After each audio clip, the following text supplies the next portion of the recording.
तो अचानक ही धक्का मुक्की हो गई, जगह नहीं थी पाँव धरने की, तो अचानक ही बहुत सारे लोग उनके नीचे दर गए, उनकी तो मौत हो गई। मेरे साथ आई थी मम्मी की ऐसे हालत थी। अच्छा, गड्ढे में गिर गए थे या भगदड़ हो गई थी, भगदड़ के नीचे दब गए? हम धरने की जगह। ये तस्वीरें भी आपको दिखा रहे हैं, लेकिन तस्वीरें साफ नहीं दिखा सकते, हृदय विदारक ये तस्वीरें हैं। लेकिन जो सबसे दुखद है वो 100 से ज्यादा मौत की आशंका जाहिर की जा रही है। और साथ ही न्यूज रूम से ललित हमारे साथ जुड़े हैं। ललित, और क्या अपडेट है इस हादसे में? बहुत ही गंभीर और बहुत ही दर्दनाक हादसा है ये, क्या कुछ अभी तक प्रशासन की तरफ से कदम उठाए गए, सरकार क्या संज्ञान ले रही है? ललित, आप इसी बात से अंदाजा लगा लीजिए कि कल जिम्मेदारी मिली है यूपी के जो प्रशासनिक मुखिया हैं और आज उन्हें वहां रवाना कर दिया गया, 2 मंत्रियों को रवाना कर दिया गया है। अंदाजा इसी बात से लगा लीजिए कि शुरुआती घंटों में जब अलग अलग अस्पतालों में जाना शुरू हुआ, हाथरस के अस्पताल में जब डेड बॉडीज पहुंची हैं तो वो टेम्पो में, बस में, छोटे छोटे साधन से पहुंचाई गई थी। शुरुआती घंटों का आंकड़ा मैं आपको बताऊं, जबकि अधिकारी ने कहा कि 27 शव हमें मिले, इसमें से 25 महिलाएं हैं। इस बात से आप अंदाजा लगा लीजिए कि 100 से ज्यादा मौतें, और यह आंकड़ा निश्चित तौर पर बढ़ेगा। जिस तरीके से ये तस्वीरें हैं, कुछ तस्वीरें हम ब्लर करके दिखा रहे हैं, कुछ तस्वीरें हमारी भी मजबूरी है कि हम लोगों को इस तरह से दिखानी पड़ रही है, पर आप इसका अंदाजा लगा लीजिए। एक और महत्वपूर्ण बात है जिसका आप बार बार नाम ले रहे थे, साकार विश्व हरि भोले बाबा, वजह भी अब निकलकर सामने आ रही है, ये फरार भी बताया जा रहा है, ये एक बड़ा अपडेट। इसके बारे में जानकारी ये भी है कि ये कांस्टेबल से जो है कि कथावाचक बना है। जानकारी ये भी लग रही है कि बाबा को निकलना था, बाबा विशाल गाड़ी से निकल रहे थे, बाउंसर्स ने पहले भीड़ को कंट्रोल कर दिया, भीड़ को रोक दिया, बाबा की गाड़ी निकली, उसी दौरान गफलत हुई और ये भगदड़ की स्थितियां बनी है। 100 से ज्यादा लोगों के मरने की खबर है। अंदाजा इसी बात से लगा लीजिए, लाशें मानो इस कदर वहां पर बिखरी पड़ी हैं जैसे बिछी हुई हो। इस बात से आप अंदाजा लगा सकते हैं कि कितना यह भयानक है, कितना यह भयावह है। अब तक जो जानकारी मिली है 15,000 से ज्यादा का जमावड़ा था, लेकिन कुबेरेश्वर धाम देख लीजिए, रतनगढ़ जो 2013 में हुआ था मध्य प्रदेश का, वो देख लीजिए, बागेश्वर धाम देख लीजिए, भीड़ का कोई रिकॉर्ड नहीं होता है। जब इस तरह का हादसा हो जाता है तब प्रशासन को पता चलता है कि भीड़ कितनी थी। इस वजह से अभी ये मानकर चलिए कि और ज्यादा जनहानि यहां पर होगी। बिल्कुल बिल्कुल। दूसरा ये व्यवस्थापकों पर भी सवाल है ललित, दूसरा व्यवस्थापकों के अलावा जिसका जिक्र आप कर रहे हैं, प्रशासन, अगर कहीं इस तरह के प्रवचन हो रहे हैं तो प्रशासन के पास भी पर्याप्त जानकारी होनी चाहिए कि आखिर कितने लोगों की व्यवस्था है, कितने लोग वहां पर आएंगे, कैसे लोगों को संभाला जाएगा, कैसे कंट्रोल किया जाएगा। तो ये मल्टी लेवल पर अगर हम कहें ललित, लापरवाही है जिसका ये खामियाजा है। 100 लोगों की जान, जो अभी शुरुआती आंकड़ा है ललित, आप बता भी रहे हैं कि आंकड़ा हो सकता है कि कुछ और बड़ा भी हो जाए। बहुत गंभीर लापरवाही मल्टी लेवल पर, घनघोर लापरवाही है। गैर इरादतन हत्या के मामले दर्ज होने चाहिए, वो चूंकि कानून का अपना मामला हो सकता है। एनसीआरबी सरकारी आंकड़े हैं, एनसीआरबी के आंकड़े कह रहे हैं कि 2000 से लेकर 2013 तक इन 13 सालों में 2000 मौत हुई। 80% हादसे धार्मिक स्थलों पर होते हैं। 2013 से आज तक की तारीख ले लीजिए। ये बताइए मध्य प्रदेश में रतनगढ़ का हादसा हुआ, कितने बार हमने चर्चा सुनी, 80 से ज्यादा लोग मारे गए थे। कुबेरेश्वर धाम में रिपीटेशन हुआ, बाबा जो पर्चियों वाले हैं बागेश्वर, उनके धाम में ये रिपीटेशन हुआ। कहीं कोई कठोर कार्रवाई हमें सुनने में आती है? आस्था के प्रवाह को पॉलिटिसाइज करने के लिए भी यह भी लगता है कि अगर इन पर कार्रवाई कर दी गई, निश्चित तौर पर व्यवस्थापक जिम्मेदार है, वो बाबा जिम्मेदार है।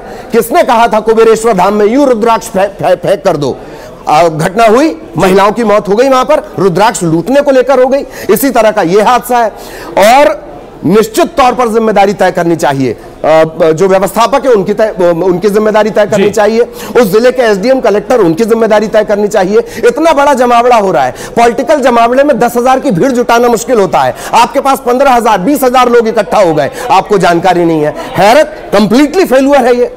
जी बिल्कुल। लेकिन सवाल एक और भी है ललित, व्यवस्था बनेगी कैसे, या फिर कहें कि जी उससे मैं आपके पास लौटूंगा ललित, लेकिन घटना का जायजा लिया है न्यूज 18 संवाददाता ने, वो दिखाते हैं आपको।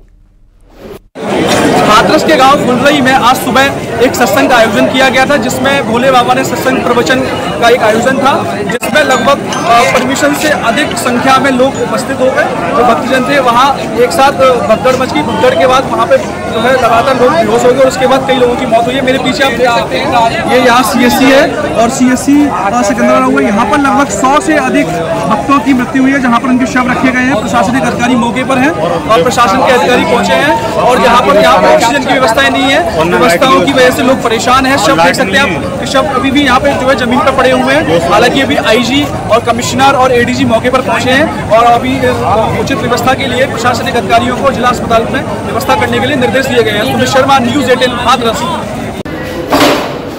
हाथरस के इस अस्पताल की तस्वीर और जो बता रहे न्यूज़ 18 संवाददाता की केवल एक जो मोर्चरी में 100 से ज्यादा शव वहां पर रखे हुए हैं, यानी कि ये शुरुआती आंकड़ा है। जब जब तस्वीर जैसे जैसे और परतें खुलेंगी समझ आएगा कि आखिर ये कितना बड़ा हादसा था। ललित हमारे साथ बने हुए। ललित, सवाल उठ रहा था कि आखिर ये व्यवस्था बनेगी कैसे? प्रशासन, पुलिस प्रशासन या वो नेता वो खुद हाथ जोड़े, जैसा कि जिक्र कर रहे थे आपकी, चाहे कुबेरेश्वर धाम हो, बागेश्वर धाम हो, हाथ जोड़े खड़े रहते हैं। फिर हालात बदलेंगे कैसे? कैसे वहां पर आप उनसे सवाल जवाब कर सकते हैं व्यवस्थापकों से?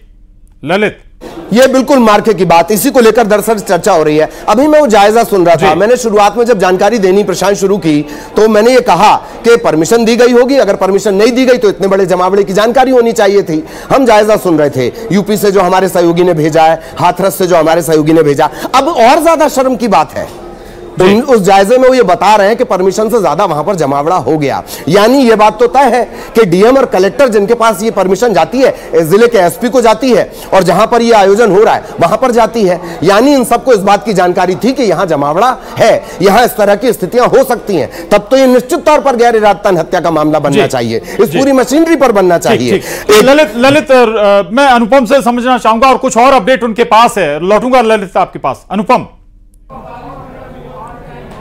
देखिए, आपको बताएं कि बिल्कुल आस्था, ये जो भोले बाबा हैं ये एटा के पटियाली के रहने वाले हैं, धर्म का प्रचार प्रसार करते हैं और सबसे बड़ी बात ये है कि ज्यादातर जो ये एरिया फोकस करते हैं वो रूरल एरियाज में फोकस करते हैं, ग्रामीण इलाकों में फोकस करते हैं, जहां पर महिलाएं या बड़ी संख्या में जो लोग हैं इनके प्रवचनों को सुनने के लिए, इनके सत्संग को सुनने के लिए वहां पर जुटते हैं। तो अक्सर पिछले कई सालों से ये जो धार्मिक इलाकों में, जो ग्रामीण इलाके हैं जहां धार्मिक क्रिया कार्यक्रम होते हैं, वहां पर इस तरह के कार्यक्रम होते हैं। और आज आपको बता दें सिकंदरा राव में यह कार्यक्रम वहां पर रखा गया था।